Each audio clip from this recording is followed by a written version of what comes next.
What if fate dealt you the worst possible hand?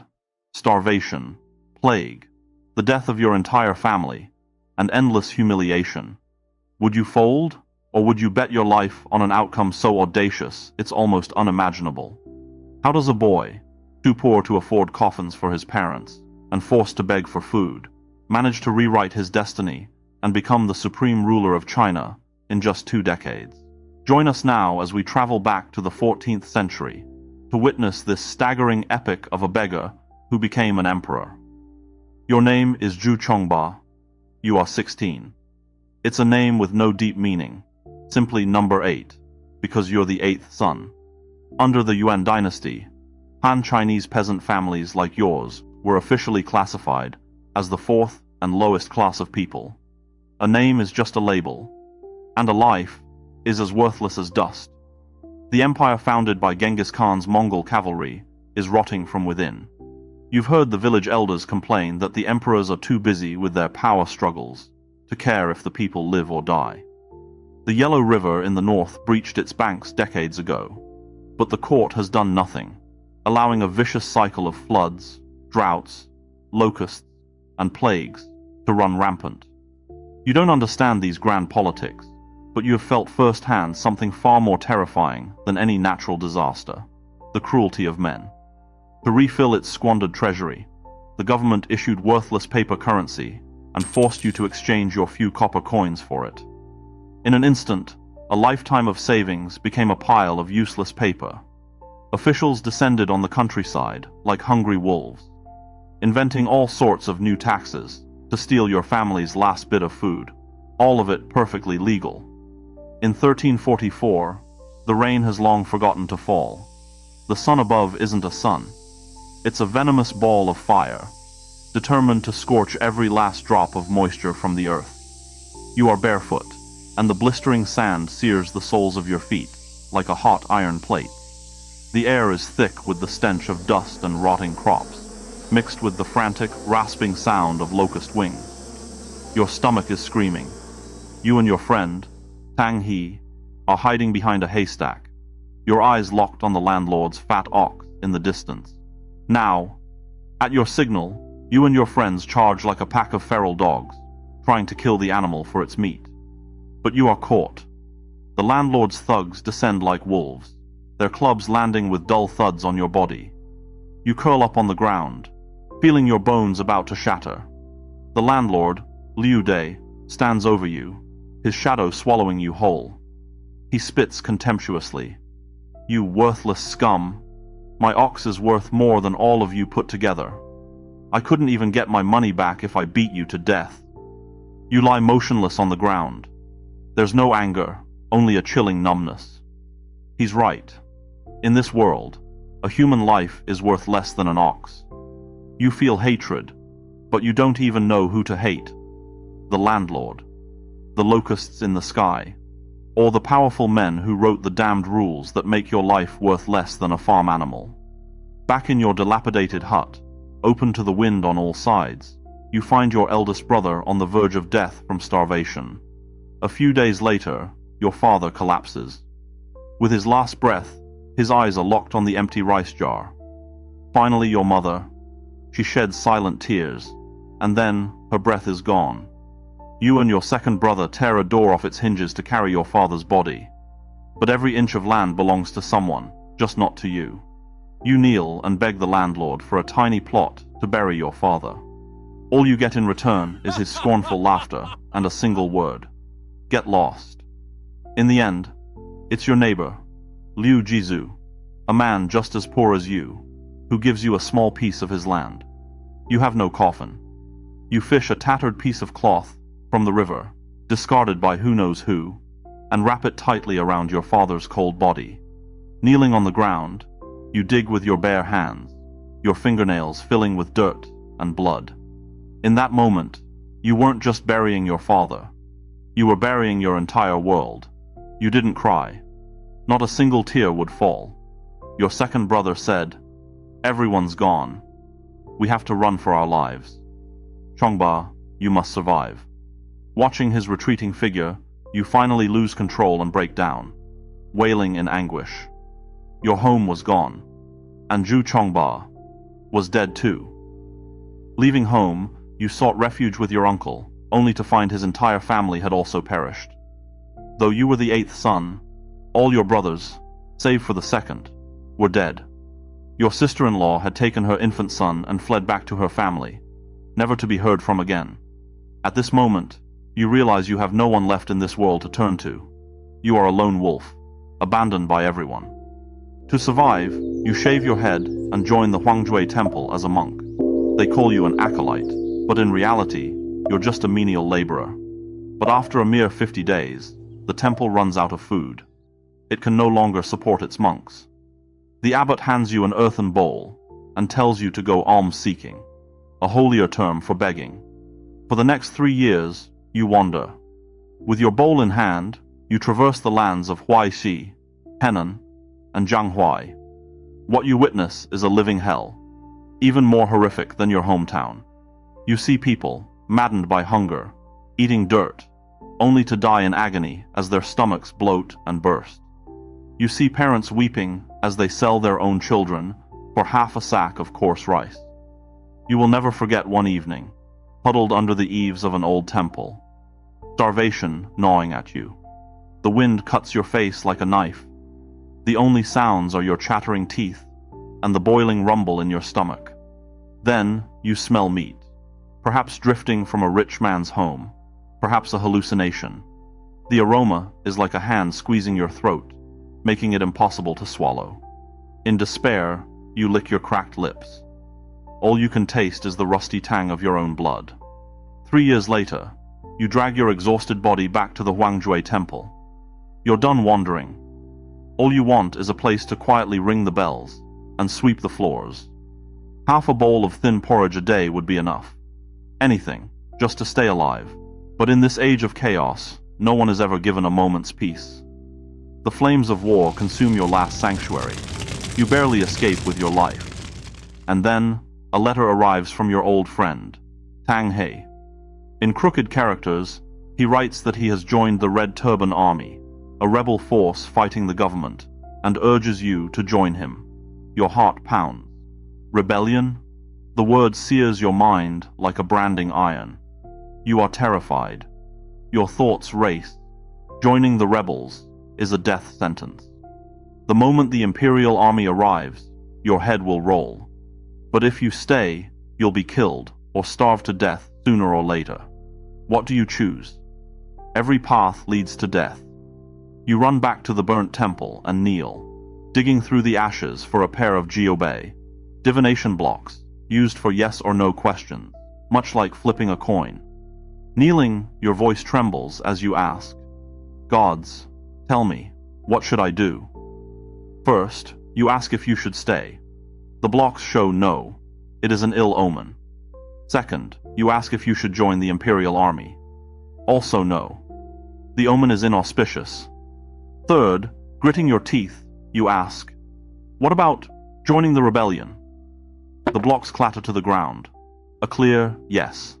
A sign of great fortune. But you're still afraid. You're just an ant trying to survive, living a life of utter humility. How could you dare to dream of being a hero? Just as you hesitate, a harsh reality jolts you awake. Someone in the village has seen your letter from the Red Turbans. Fearing they'll be implicated, they plan to report you to the authorities. Terror grips you. And then, in that very instant, you begin to laugh. A laugh more grating than any cry. You realize that fate never gave you a choice at all. An invisible force has been pushing you all along into the great unknown. And so, you head to Haozhou City, the stronghold of Marshal Guo Zixing of the Red Turban Army, a rebel force of peasants fighting against the throne. In 1352, at the age of 24, you cast off your monk's robe and put on a soldier's armor. You tell the recruiting officer, your name is not Zhu Chongba. You give yourself a new name, one that echoes with power, Zhu Yuanzhang, Yuan, for the Yuan dynasty that destroyed your family, and Zhang, a character that means to execute or to eradicate. Together, eradicate the Yuan. For the first time, you are taking control of your own destiny. It's as if you were born for this. You take to military life like a fish to water. You fight more fiercely and cleverly than anyone. Soon, you rise from a nobody to become the personal guard of Marshal Guo Zixing. During an ambush, you shield him with your own body from a fatal blow. He looks at you, and for the first time, you see genuine respect in his eyes. He decides to give you his adopted daughter, Mei Xiuying, in marriage. On your wedding night, looking at this gentle yet resolute woman, you feel for the first time that you are no longer a wanderer. You have a home, a warm place where a lamp will be lit for you. Marrying the marshal's daughter skyrockets your status. Soldiers no longer call you Zhu Yuanzhang. They address you respectfully as Lord Zhu. Your childhood friends, Tang He and Shu Da, rally to your side, becoming your most trusted commanders. You finally feel a sense of belonging. Life is finally looking up. But you quickly learn that the battlefield of politics is far bloodier than any real one. Haozhou is not a unified camp, but a snake with 5 heads. Guo Zixing, Sun Dai, and the other marshals are all rivals. They are not comrades in arms, but a pack of wolves, ready to tear each other apart for territory and food. Watching the endless quarrels in the command tent, a cold disappointment washes over you. Is this the righteous army you bet your life on? They seem like nothing more than a disorganized mob. You begin to understand. Loyalty is worthless here. Power is everything. Marshal Guo's son and brother-in-law grow jealous of your talent, fearing you'll usurp their inheritance. They see you as a thorn in their side. The more you achieve on the battlefield, the more venomous their glares become. Finally, they see their chance. During an internal conflict, a rival marshal, Sun Dai, imprisons Guo Zixing and offers you a position in his camp. You refuse. You haven't forgotten your gratitude. You and Shu Da storm Sun's camp, rescue Guo, and force Sun to back down. You think this act of loyalty will earn you trust. You are wrong. You've rescued a man now even more suspicious of you, and fully ignited the jealousy of his relatives. They brand you as their greatest threat, falsely accuse you of colluding with the enemy, strip you of your command, and throw you in prison. You are locked in a cold, damp cell that reeks of mold and urine. Starvation makes you dizzy. The only sound is your own faint heartbeat.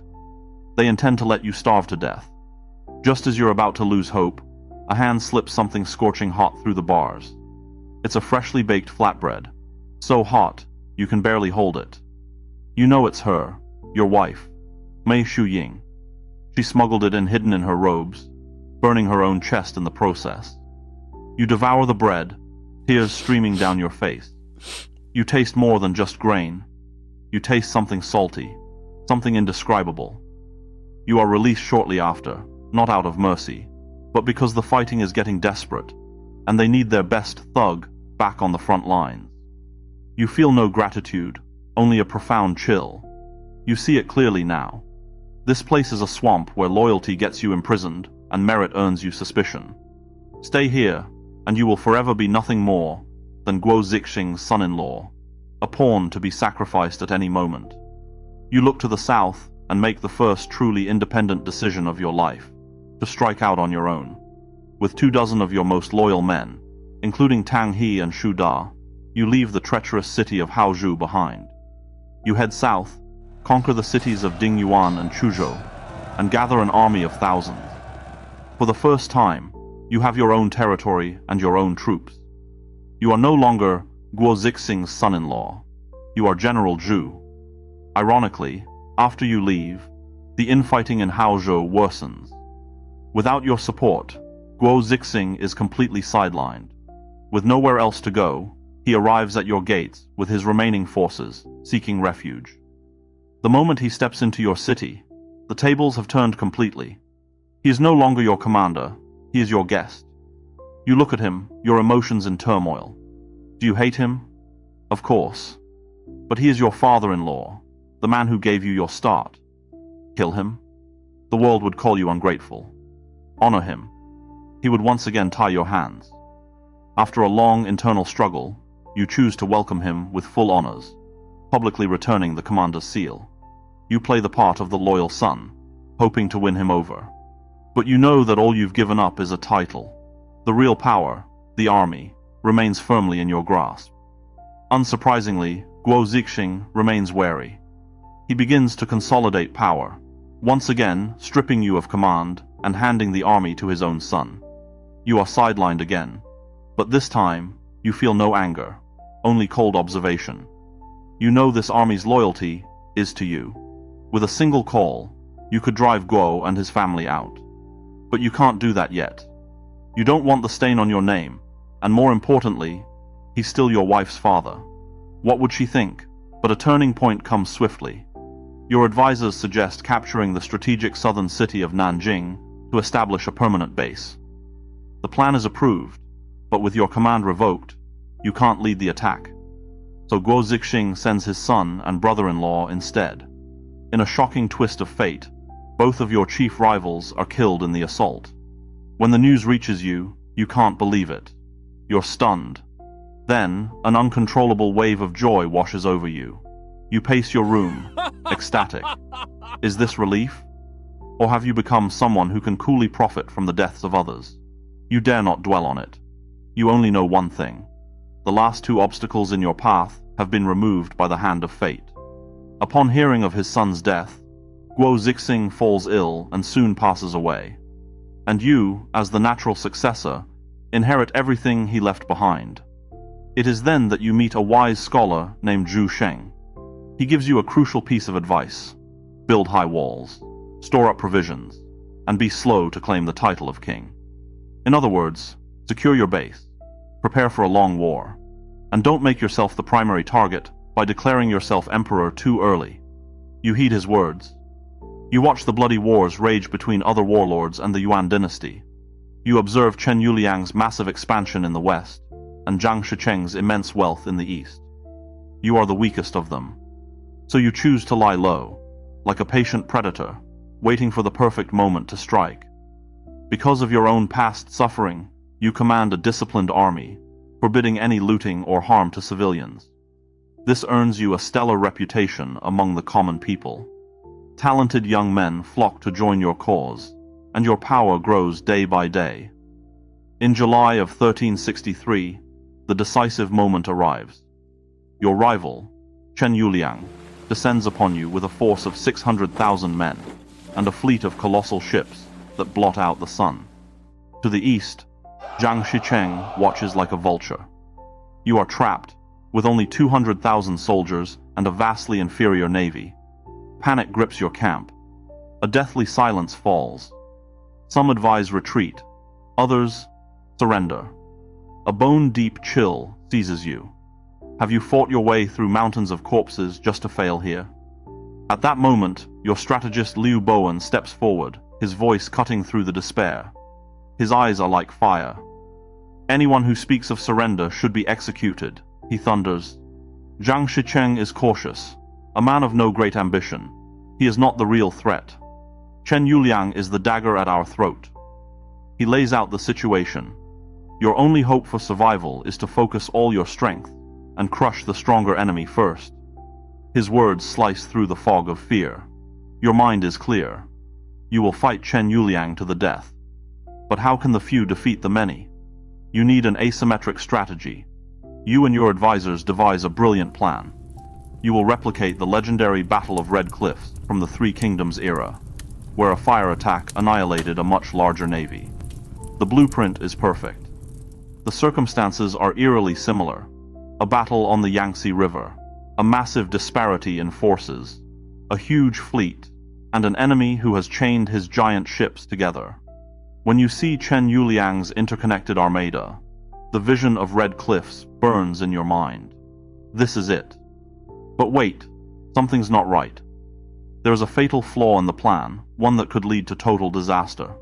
Your fire ships need an eastern wind to carry them into the enemy fleet. If the wind doesn't blow from the right direction on the day of the battle, you will be annihilated.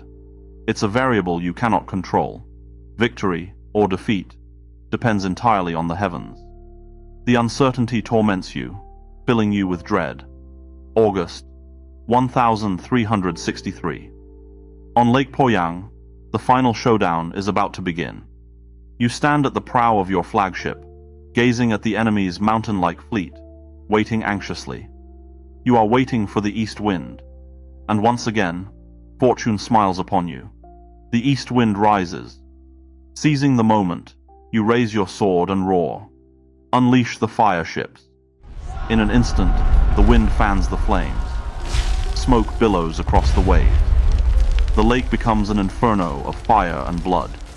Showers of arrows, battle cries, and the thunderous collapse of burning ships fill the air. You watch as a stray arrow strikes Zhu Yuanzhang directly in the head. His towering figure topples into the crimson water. You stare, wide-eyed, trying to confirm if he is truly dead. After Zhu Yuanzhang's death, his army quickly collapsed into chaos. Following more than a month of fierce fighting, the largest naval showdown of the 14th century came to an end. Against all odds, you achieved a remarkable victory. When the smoke clears, you stand alone on the deck, your body trembling. It is not fear, but the tremor of destiny itself taking hold. From this moment on, the 35-year-old Zhu Yuanzhang is no longer just another warlord. You are the mandate of heaven. By 1367, your weaker rival in the east, Zhang Shicheng, is defeated and hangs himself. The south is now unified under your rule. Only one enemy remains, the once mighty Yuan dynasty that crushed you and your family under its heel. But the Yuan dynasty is now a hollow shell of its former self. Its time all but over. In 1367, you give the order to your greatest generals, Shu Da and Chang Yuchun, march north. Your army is unstoppable. In 1368, the Yuan emperor flees his capital. In just 1 year, your army marches into Dadu, the Yuan capital city. The great dynasty, founded by the descendants of Genghis Khan, after ruling for 98 years, is no more. In this moment, you are not a commander. You are the young boy, Zhu Chongba. You won. You have avenged your father, your mother, your brothers. You have avenged all the oppressed people under heaven. In the first month of 1368, at the age of 40, you ascend the throne, clad in dragon robes. You declare a new dynasty, the Great Ming. You have finally reached the position you dreamed of. But the dragon throne is a lonelier place than any patch of cold earth you ever slept on. Your insecurity is 1,000 times more intense than when you were a beggar. Because you once had nothing, you fear losing everything more than anyone else. You can never forget the contempt on landlord Liu Dai's face, or the greed of the corrupt officials who preyed on the people. So your first act as emperor is a massive land survey. You distribute abandoned and uncultivated land to landless peasants and exempt them from taxes, ensuring that those who work the land have a stake in it, and that everyone has food to eat. Your love for the peasants is matched only by your hatred for the merchants and landlords you see as unproductive parasites. You issue decrees classifying merchants as second-class citizens, forbidden from wearing silk or riding in carriages. Their sons are barred from civil service examinations. You forcibly relocate the wealthiest families from the south to your new capital or to desolate frontiers. Watching them weep as they leave their ancestral mansions, you feel not a shred of pity, only a grim satisfaction. But even worse than landlords are corrupt officials. You remember how their extortion destroyed your family, so you institute one of the most brutal punishments in history: flaying. You order skinning temples to be erected next to every government office. When a corrupt official is executed, his skin is to be peeled off in one piece, stuffed with straw, and hung next to the desk of his successor.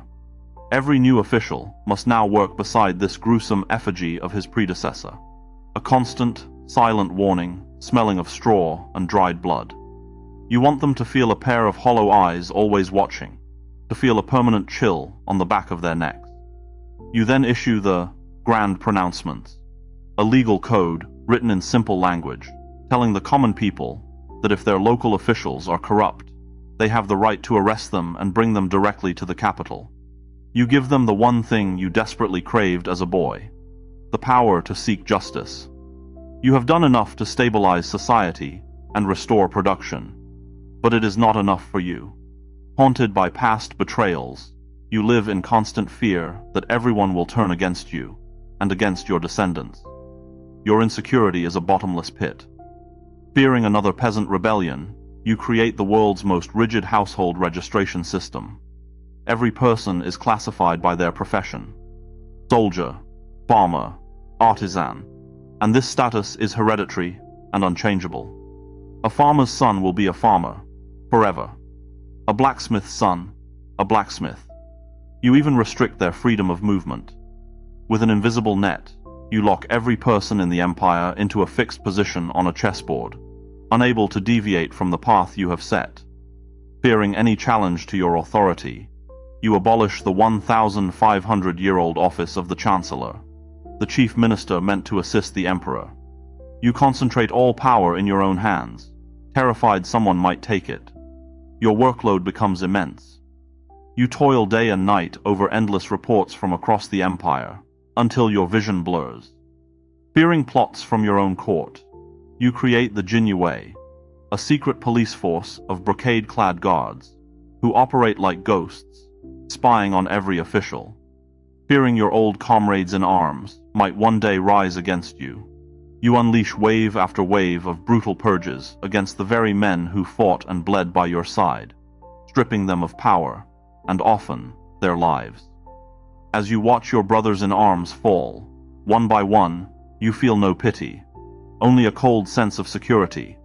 You fear betrayal, you fear subversion, you fear that the empire you built with your own hands will be stolen away. You feel like the loneliest man in the world. No one can be trusted.